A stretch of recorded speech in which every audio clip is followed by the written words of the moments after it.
Donna Brettia. Es lejos la primera mujer guerrera en la historia del mundo occidental. 300 años después, la británica Boudica o Bodicea luchó por liberar su isla, Inglaterra, de los romanos, pero sin éxito. Los brucios eran sirvientes pastores de los lucanos en el 356 a.C. Luego se rebelaron atacando la Roca Brética, que está ubicada en la base del Cerro Pancracio, hoy distrito Santa Lucía. La fortaleza fue defendida por 600 africanos de Dionisio, tirano de Siracusa, aliado de los Lucani. Después de una sangrienta batalla liderada por la joven Brucia, se sancionó la paz, que pasó a la historia como la paz de Donna Brettia.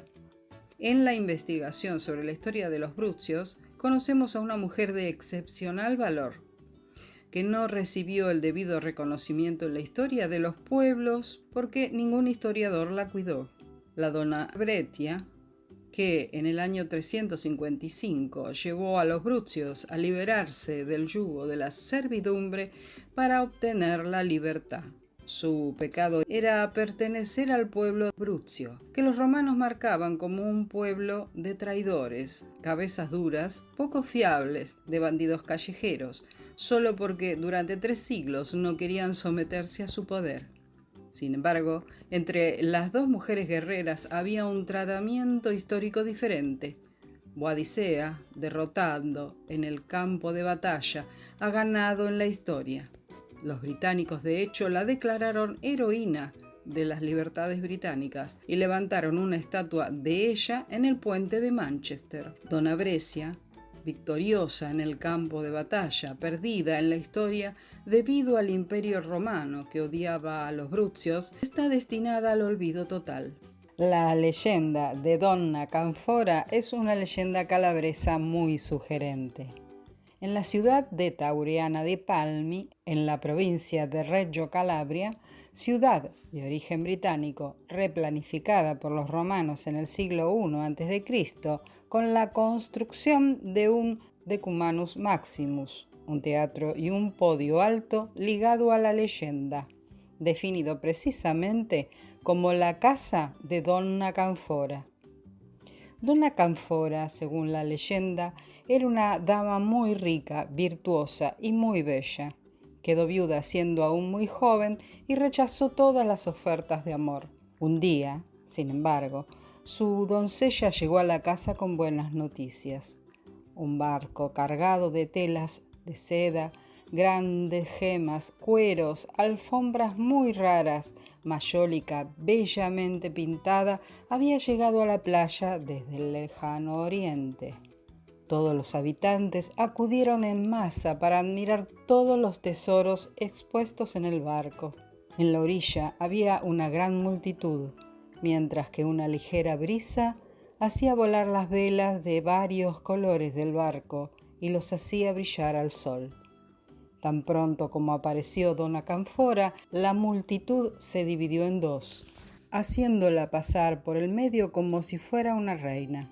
El capitán del barco fue a su encuentro con rostro sonriente y le dijo: «La fama de tus virtudes ha llegado hasta las costas más lejanas de Arabia y Persia». Donna Canfora le dio las gracias y se dejó llevar hasta el barco. De repente, sin embargo, la tripulación, a una señal del comandante, comenzó a tirar del ancla e izar las velas. La multitud, al darse cuenta del peligro, lanzó gritos furiosos y maldiciones desesperadas. Pero ya el barco, libre de amarres, se deslizaba suavemente sobre las aguas muy tranquilas y el capitán arrastraba a la bella Donna Canfora hacia su camarote. Luego, viéndose sola entre esos bárbaros, pidió ser liberada un momento para dar el último adiós a su hogar y su tierra natal. En la popa miró largo rato hacia la gran extensión de mar. La gente agitaba los brazos en gesto desesperado. La orilla se alejaba rápidamente y luego, alzando la mirada al cielo, como pidiendo perdón a todos, se arrojó al mar gritando: Aprende, tirano, que las mujeres de esta tierra prefieren la muerte a la deshonra.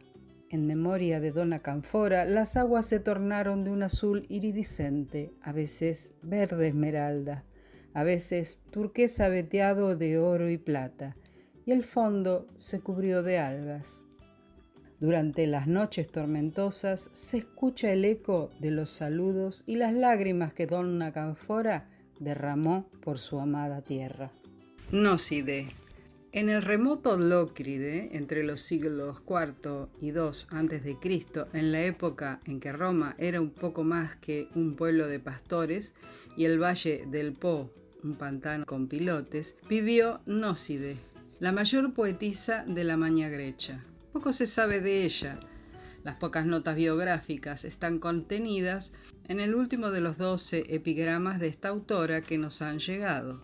Oh forastero, si navegas a Mitilene con hermosos coros para recoger la flor de las gracias de Safo, di que yo era querida por las musas y la tierra locriana me dio a luz. Mi nombre, recuerda, es Nóside. Sus composiciones siguieron siendo conocidas, apreciadas y transmitidas a lo largo de la antigüedad, tanto que aún en la segunda mitad del siglo I a.C., Antípater de Tesalonia, poeta epigramática, las sitúa entre las 9 musas terrenales, es decir, entre las poetisas más famosas y respetadas de la antigüedad griega. Nóside probablemente descendía de una familia perteneciente a la nobleza locrece, y en uno de sus epigramas transmitió el nombre de su madre y de su abuela. En particular, en este epigrama, la identificación matrilineal de las relaciones de descendencia ha llevado a algunos estudiosos a considerar esta descripción como un elemento adicional que tiende a apoyar la posible existencia del matriarcado en la antigua polis de Locri, o al menos una confirmación más de la importancia del papel de la mujer en Locri Episéfiri. Nóside era una artista conocida por su total dedicación al universo femenino. En su poesía hay similitudes probablemente intencionadas con la obra de Safo, que la poeta menciona en uno de sus epigramas. Teano, nacida en Crotone en el siglo VI a.C., fue una matemática, filósofa griega, esposa de Pitágoras y miembro de la escuela pitagórica. Hija de Milón, mecenas de Pitágoras, se le atribuye haber escrito tratados de matemática, física y medicina, y también sobre la proporción áurea. Se conservan fragmentos de sus cartas. La mayor parte de los textos nos ha llegado de mujeres de esta época, quizá por ser los que resultaban más interesantes a los religiosos que los han conservado. Hablan de problemas morales o prácticos. A Teano se le atribuye un tratado sobre la piedad, del que se conserva un fragmento con una disquisición sobre el número. Además, se le atribuyen los tratados sobre los poliedros rectangulares y sobre la teoría de la proporción, en particular sobre la proporción áurea. La escuela pitagórica estaba formada por los seguidores de Pitágoras. En la influyente escuela pitagórica de las matemáticas se estudiaban con pasión. Se afirmaba todo es número, ya que se creía que en la naturaleza todo podía explicarse mediante los números. La tradición antigua nos da noticias de la existencia de Teano, considerada como la primera mujer filósofa, si bien su celebridad se atribuye a su vínculo matrimonial con Pitágoras. Cuando Pitágoras murió en una revuelta de los ciudadanos de Crotone contra su grupo, que se hizo con el control de la ciudad, Teano y varias de sus hijas se llevaron consigo los papeles del matemático ampliando su trabajo. Viajaron por Grecia y Egipto investigando no solo matemáticas, sino medicina y otras ciencias. Sin sus aportaciones y las de sus hijas, es probable que Pitágoras hubiese quedado en el olvido.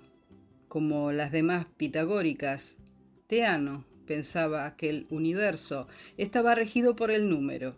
La búsqueda de la perfección y la armonía en formas y proporciones la llevó a trabajar en el número áureo, el cual aparece en la naturaleza frecuentemente, y fue el primer número irracional que conocieron los griegos.